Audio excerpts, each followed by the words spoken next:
Hello, everyone. Today is Tuesday, February 8th, 2022. Uganda probes into internal organs harvesting.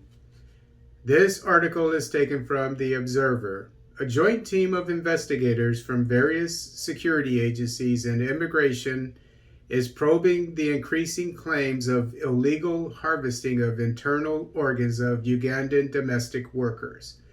The team is comprised of detectives from the Forensic Department, Criminal Investigations Directorate, CID, Interpol, while others are cross-border experts from the Immigration Department.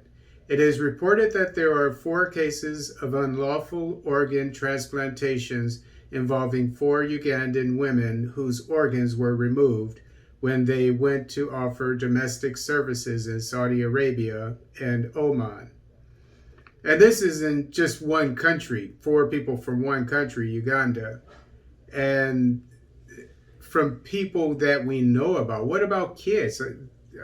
Are African kids abducted, kidnapped, and we don't know where they are? Are their organs being harvested?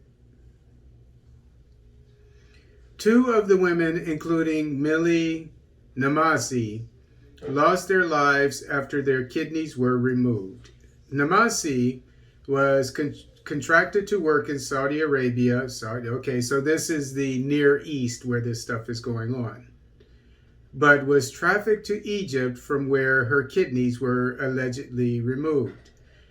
Namasi reportedly died on December 5th, 2021, but her body was only repatriated on January 17th this year.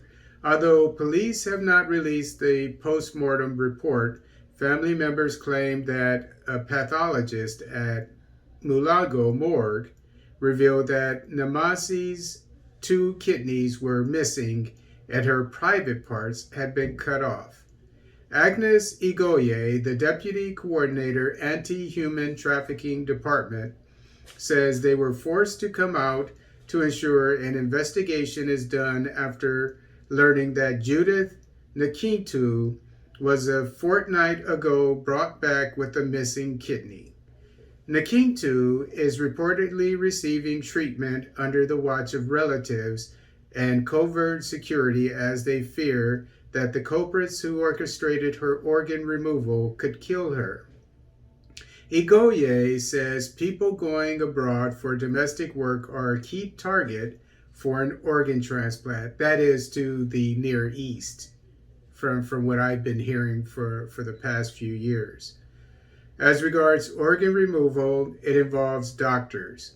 We want to explain that organ trade is international. The UNODC report shows many people from the developing world are being targeted. The trade is more outside Uganda. We are not seeing many people being brought in here to remove their organs. We have to wait for the conclusion of that investigation, Igoye explains. The United Nations Office on Drug and Crime, UNODC, 2015 report describes organ transplants as one of the notable medical inventions.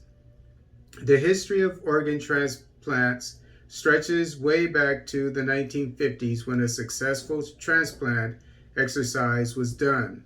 The Global Observatory and Database on Donation and Transplantation shows 118,126 kidneys, liver, heart, lung, pancreas, and small bowel transplantations were performed in 2013.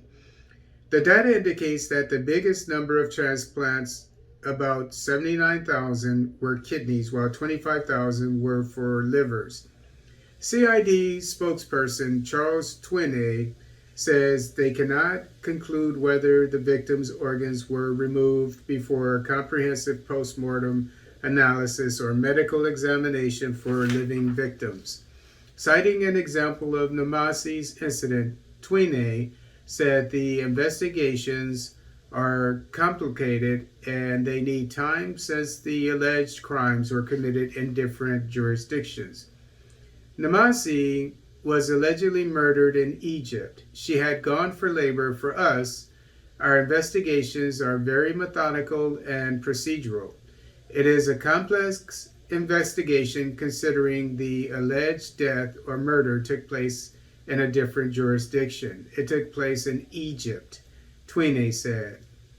Twine adds that it will involve the Office of the Directorate of Public Prosecutions, DPP, Attorney General, Interpol, and Foreign Affairs. But still, Twine says the post-mortem report might not be shared with the public since it will be vital evidence for prosecution. UNODC indicates that $600 billion was earned through illicit organ transplants. The kidney lasts for 48 hours from removal to transplant. The pancreas segment lasts 12 to 18 hours. Liver segment lasts 12 to 18 hours, and the lung, Rob, lasts 2 to 4 hours. So, I understand the desperate situation for a lot of our brothers and sisters in Africa. And I know that a lot of these young people, a lot of young women, many of whom when they go to these Near Eastern Arab countries get raped. Okay, that's the least of our concern now. You know, our concern here is they can die or to have their organs harvested and sold, or they can just lose a kidney or what have you and live, but for the rest of their life they're missing a vital organ, all because they for material needs. And so again, I understand the desperate situation many of our brothers and sisters on the continent are in. So I am not going to say that, you know, don't go and overseas and work. You know, because I know obviously that, you know, there's push and pull. The push is there aren't enough opportunities, obviously, for many of our brothers and sisters. The pull is there's more money in these countries and you can send the money back home to take care of your family. I know, I understand that. But I will say this.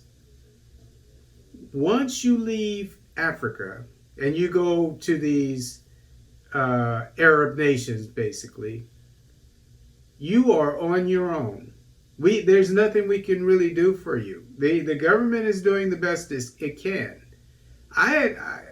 I sincerely doubt that much will be done, and nor will we be able to bring these two sisters back.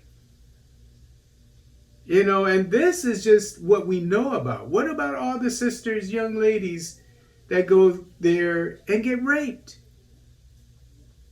What about them? You know, but this is a clear and present danger.